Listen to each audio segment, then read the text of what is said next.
Hello, one of the most important tools to use for follow-up is woodlamp. I'll show you how to use the woodlamp. The light should be off and the skin shouldn't be recently washed, or there shouldn't be any cream applied on the skin as it might interfere with the results. Turn on your woodlamp device. We can use the woodlamp to visualize areas that doesn't show the white spot to the naked eye. As we can see here, there are white spots, white patches that weren't visible with the naked eye. So now we have identified the hidden vitiligo to the naked eye that should be treated. Another tool, or a positive tool, it can show us the pigmentation, the good results that is not yet visible. Check this area here. We can see more pigmentation that is more visible, which is a positive result.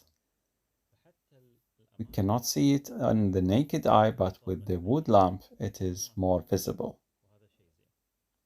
Let's check the other hand.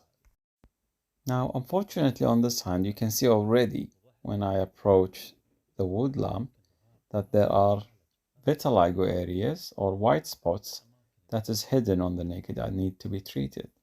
Likewise, I've got also positive results showing the good pigmentation, especially the hidden pigmentation that's not visible to the naked eye, but it's encouraging to see good results with the help of the wood lamp. Now, this encouraging result or pigmentation would appear more visible with the naked eye with continuing the treatment. As for the hidden vitiligo or the white patches, we need to treat these areas. And because it's hidden from the naked eye, we need to keep checking this area from time to time during treatment.